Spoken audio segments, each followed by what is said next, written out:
আসসালামু আলাইকুম সুপ্রিয় শিক্ষার্থীবৃন্দ যারা হচ্ছে এসএসসি এবং এইচএসসি লেভেলের আছো তাদের জন্য একটি গুরুত্বপূর্ণ টপিকের নামই হচ্ছে নেরেশন। অনেকেই দেখা গেছে নেরেশনকে বলে যে এটা প্যারেশনের নাম, এবং ব্যাপার হচ্ছে যে অনেক সময় এই বিষয়টা অনেক জটিল হয়ে যায় যে সলভ করতে পারা যায় না। তো আজকে দেখো আমরা কিভাবে সলভটা করি, এবং সলভটা খুব মজার হবে। যেমন হচ্ছে এই উক্তি উক্তি বলতে কি, আমি যে কথাগুলো বলতেছি এটাই কিন্তু উক্তি। আমি যে কথাগুলো বলছি এগুলো উক্তি। যেমন হচ্ছে তোমাকে যদি তোমার মা বলে এই দ্রুত তুমি কলেজে যাও, দ্রুত তুমি স্কুলে যাও, হুবহু যদি তুমি এই কথাটা অন্য কাউকে বলতে যাও তাহলে সেটা হয়ে যায় ডাইরেক্ট। আর যদি তুমি তোমার ভাষায় বুঝায় বলো তাহলে সেটা ইনডাইরেক্ট। সহজ হিসাব, এখানে কঠিন করার কিছু নাই। কারণ হচ্ছে তুমি যদি বলো যে আমার মা বললো আমি যেন তাড়াতাড়ি স্কুলে যাই, তো তুমি তোমার ভাষায় বুঝায় বলছো, দিস ইজ কল হচ্ছে ইনডাইরেক্ট। এখন কথা হচ্ছে এই যে নেরেশন পড়তে গিয়ে আমরা যেটা করি, আসলে নেরেশন দুই প্রকার, বা নেরেশনের অন্য কিছু, বা নেরেশন কিভাবে করতে হয়, এই যে নিয়মের ধরাবাঁধা নিয়ম, এগুলো আমরা পড়বো কিন্তু একটু ভিন্নভাবে পড়বো। দেখো কিরকম। যেমন হচ্ছে আমরা কিন্তু অলরেডি বুঝে ফেলছি যে ডাইরেক্ট এবং ইনডাইরেক্টটা কি। হুবহু বললে কথাটা সেটা ডাইরেক্ট, আর হুবহু না বললে ইনডাইরেক্ট। হুবহু কথাটা কেমন হয়, যেমন হি সেড টু মি, সে আমাকে বললো are you reading English now, তুমি কি এখন ইংরেজি পড়ছো। এই কথাটা সে হুবহু বলার কারণে এইটা হচ্ছে ডাইরেক্ট হয়ে গেল। এখন ডাইরেক্টের বিষয়টা হচ্ছে যে এখানে কয়েকটা অংশ থাকে। একটা হচ্ছে কমার আগের একটা অংশ থাকে, আর একটা হচ্ছে কমার পরের একটা অংশ থাকে। এখন কমার আগে যিনি কথাটা বললেন সেটাকে বলি আমরা রিপোর্ট, রিপোর্ট করা বলি। আর বা পরের যে কথাটা ওইটাও রিপোর্ট করা বলি। পরেরটা হচ্ছে রিপোর্টের, আগেরটা বলা হয় রিপোর্টিং। রিপোর্ট করা কি জিনিস, সাপোজ মনে করো যে একজন সাংবাদিক, সে তার কোনো এলাকার বা কোনো একটা বিষয় নিয়ে যখন কোনো কিছু ডেসক্রিপশন দেয় সেটাই হচ্ছে রিপোর্ট। এখানেও কিন্তু তুমি রিপোর্টই করছো। তা আমরা যে এই যে রিপোর্টেড, রিপোর্টিং ব্যাপারটা, এটা কিন্তু সহজভাবে নিবা, এটা কঠিন ভাবে নেওয়ার কিছু নাই। তাহলে এই অংশটাকে যেটা দেখছি আমরা, এই অংশটাকে বলা হয়, এটাকে বলি আমরা রিপোর্টিং। রিপোর্টিং বলি আমরা এটাকে আসলে। আর এই অংশটাকে যেটা দেখছি আমরা, এই অংশটাকে বলি রিপোর্টেড। এখন কথা হচ্ছে রিপোর্টেড স্পিচ। নারেশনের আরেকটা নামই হচ্ছে স্পিচ।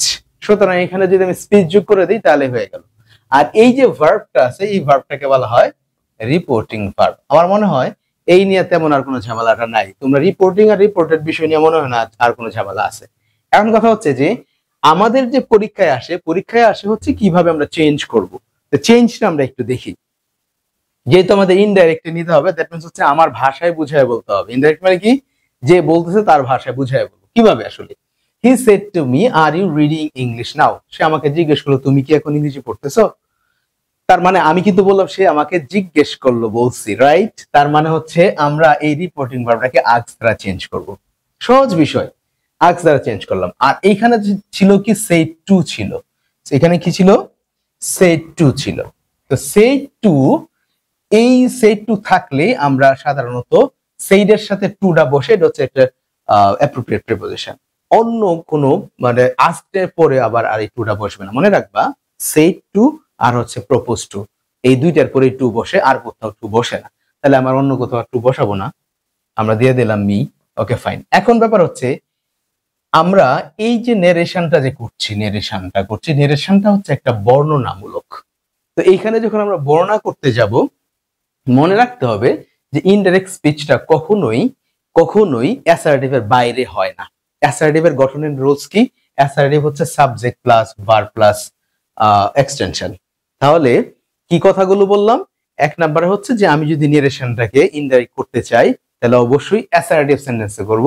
আর অ্যাসার্টিভের গঠন হচ্ছে subject plus verb plus extension. মাঝে মধ্যে আমরা অবজেক্ট বলতে পারি, অবজেক্ট ও এক্সটেনশনের অংশই, এই নিয়ে কোনো টেনশন নাই। এখন কথা হচ্ছে যে এই যে দুইটা অংশ দ্যাট মিন্স দুইটা ক্লজ। কিন্তু তো দুইটা ক্লজকে, এখানে দুইটা ক্লজ হইলেও ইনডাইরেক্ট স্পিচে আর এটা দুইটা ক্লজ রাখা যাবে না। দুইটা ক্লজকে কি করতে হবে, একসাথে কানেক্ট করতে হবে। দ্যাট মিন্স হচ্ছে এর মাঝখানে আমি এই যে এটা নিয়ে আসলাম, ইফ বা ওয়েদার। কি কারণে, এই দুইটাকে জোড়া দেওয়ার জন্য। জোড়া মানে হচ্ছে যে দুইটা অংশকে আমি একসাথে সংযুক্ত করব। তার মানে হচ্ছে হি আস্কড মি, সে আমাকে জিজ্ঞেস করলো, ইফ এন্ড ওয়েদার। বানানটা খেয়াল করো, ইফ শব্দের অর্থ আমরা কি জানি, যদি। আর ওয়েদারের বানানটা হচ্ছে WEATHER। যদি বলতাম তাহলে হয়ে যেত হলো বাতাস, ওয়েদার। কিন্তু এই WHTHER তার মানে হচ্ছে ওয়েদার অর্থ হচ্ছে কি না। এই ইফ এবং ওয়েদার দুইটার অর্থই হচ্ছে কি না, দুইটার অর্থ কি কি না। অর্থাৎ সে আমাকে জিজ্ঞেস করলো কি না, কি জিজ্ঞেস করলো? আই ওয়াজ, আই কেন দিলাম আমরা, কেন দিলাম? এই যে ইউ, ইউ খেয়াল করো তো, হি সেড টু মি, সে আমাকে বলল তুমি কি পড়ছো। দ্যাট মিনস হচ্ছে সে আমাকে আস্ক করলো আমি পড়ছি কিনা। দ্যাট মিনস ইউটা কিন্তু এই মি দ্বারা চেঞ্জ হয়, আমি পড়ছি কিনা। তোমরা একটু অর্থটা দেখে খেয়াল করো, আমি পড়ছি কিনা বলতেছে। আমরা সাধারণত নরমালি নিয়মে জানি কি, যদি রিপোর্টেড স্পিচে ইউ অর্থাৎ সেকেন্ড পারসন আসে তাহলে রিপোর্টিং ভার্ব, এটা তো আমরা রিপোর্টিং ভার্ব জানি, রিপোর্টিং ভার্বের অবজেক্ট অনুযায়ী চেঞ্জ হয়। আর আমি কি বলতেছি, তুমি অর্থটা দিয়ে খেয়াল করো, যে সে বলতেছে, সে আমাকে জিজ্ঞেস করছে আমি পড়ছি কি না, মানে হচ্ছে গ্রামারটা আগে না ভাষাটা আগে। দ্যাট মিনস হচ্ছে ভাষা আগে, গ্রামারটা আগে না। গ্রামারটা ভাষাটাকে সহজ করার জন্য আসে। কথা কি বুঝতে পারছো? যার কারণে আমরা এখানে ইউ এর পরিবর্তে আমরা আই নিয়ে আসছি। কেন আই আনতেছি? কারণ এখানে আছে ইউ, আমরা কি বললাম যে এই রিপোর্টিং ভার্বটা চেঞ্জ হয় হচ্ছে এই রিপোর্টেড স্পিচের এই রিপোর্টিং ভার্বের অবজেক্ট অনুযায়ী। অবজেক্টটা হচ্ছে মি, সুতরাং এখানে আমি মি লিখতে পারছি না, কারণ এই যে ভার্বটা আছে ভার্বের সাবজেক্ট হিসেবে লিখতে হবে মি এর সাবজেক্টিভ ফর্ম। মি এর সাবজেক্টিভ ফর্ম হচ্ছে আই। কথায় কোনো ঝামেলা আছে? আমার মনে হয় ঝামেলা নাই। এন্ড দেন দেখি, যেহেতু কোশ্চেনটা হচ্ছে প্রেজেন্ট, আমাকে নিতে হবে পাস্টে। কেন নিতে হবে? কারণ যিনি আমাকে প্রশ্নটা করেছিলেন হি সেড টু মি, এটা পাস্টে করেছিলেন, সুতরাং আমার এটা পাস্টে যাবে। এখন কথা হচ্ছে যে এইখানে এই কারণে আমি এটা পাস্টে নিচ্ছি। যেমন হচ্ছে আর ইউ রিডিং ইংলিশ, আরটা হচ্ছে প্রেজেন্ট টেন্সে, সুতরাং আমাকে নিতে হবে পাস্ট টেন্সে। পাস্ট টেন্সে যদি নিতে চাই, আর এর পাস্ট টেন্স কি? এম ইজ আর এর পাস্ট টেন্স ওয়াজ ওয়্যার। এই জন্য আর এর পরে আই এর পরে ওয়াজ বসছে। রিডিং ইংলিশ, রিডিং ইংলিশের মতো থাকছে, শুধু নাওটাকে আমরা কি করছি? দেন বানাইতেছি।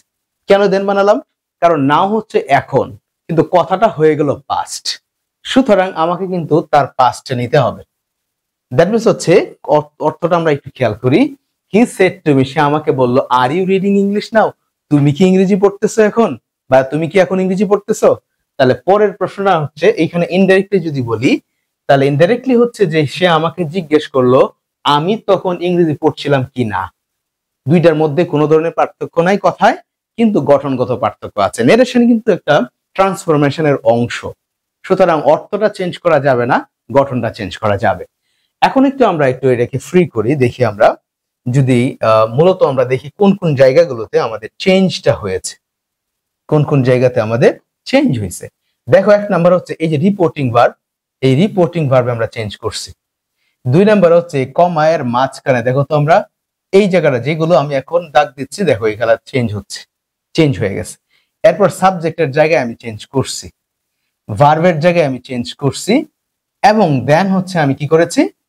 এই যে এক ওয়ার্ডটাকে চেঞ্জ করেছি। দ্যাট মিনস হচ্ছে একটা, দুইটা, তিনটা, চারটা, পাঁচটা অংশ চেঞ্জ হয়েছে। আর একটা অংশ চেঞ্জ হয়েছে, তুমি দেখছো কিনা, এই যে কোশ্চেন মার্কটা ছিল এখানে কিন্তু কোশ্চেন মার্ক হয় না, এখানে ফুল স্টপ হয়েছে। কি হয়েছে? ফুল স্টপ হয়েছে। কারণ হচ্ছে যে আমরা অ্যাসার্টিভ সেন্টেন্সটা যেহেতু চেঞ্জ করছি, তাকে এই কোশ্চেন মার্কটা আর করা যাবে না। আমি যদি এই অংশটা বুঝে ফেলি, দ্যাট মিনস হচ্ছে নেরেশনের হাফ, অর্ধেক আমার অলরেডি ক্লিয়ার হয়ে যাবে। তাহলে এই জায়গাটা আমরা বুঝছি কিনা, যে যে অংশগুলো। আর একটা যেটা করেছে, এখানে ইনভার্টেড কমা ছিল, আমরা ইনভার্ট কমাটা দিব না। এই কয়টা চেঞ্জ আমরা দেখবো। তাহলে আমরা একটু দেখি যে আসলে বেসিকলি আমরা আসলে কোন কোন জায়গাগুলোতে চেঞ্জ করলাম। এক নাম্বার হচ্ছে, যেটা আমরা যদি বলি, এক নাম্বার আমরা এটাকে বলতেছি হচ্ছে বেসিক চেঞ্জেস।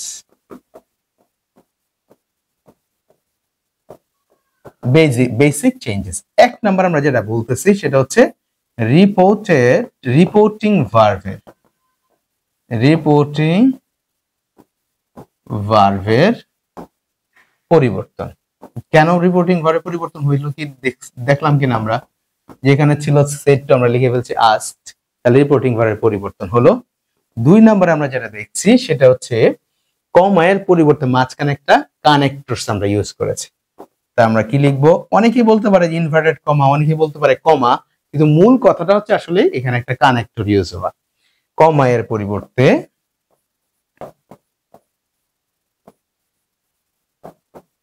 কানেক্টরস।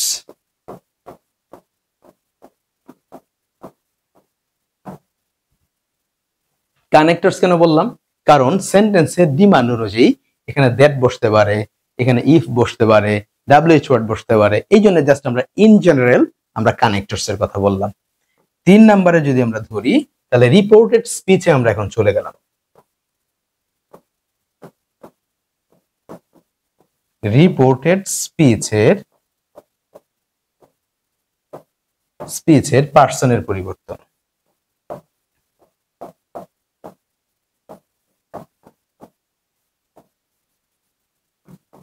পার্সনের পরিবর্তন। এবং 4 নাম্বার আমরা যেটা দেখলাম সেটা হচ্ছে পার্সন কেন বললাম? কারণ এখানে আসছে হচ্ছে আই, তো এখানে সাবজেক্ট হিসেবে এসেছে, এখানে কিন্তু অবজেক্ট হিসেবে আসতে পারতো, পসেসিভ হিসেবে আসতে পারতো, এই জন্য আমরা শুধু পার্সনের কথা বললাম। এরপরে দেখা গেল যে রিপোর্টেড স্পিচ এর আমরা টেন্স বা ভার্বের পরিবর্তন, টেন্স বা ভার্বের পরিবর্তন,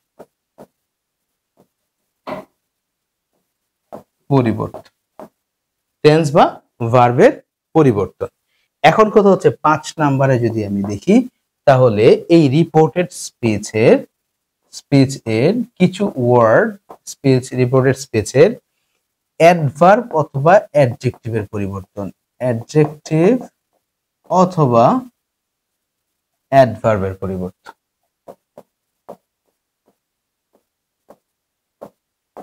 অ্যাডভার্বের পরিবর্তন।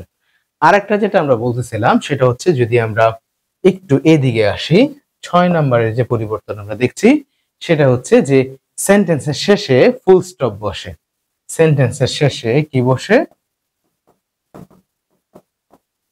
সেন্টেন্সের শেষে ফুল স্টপ।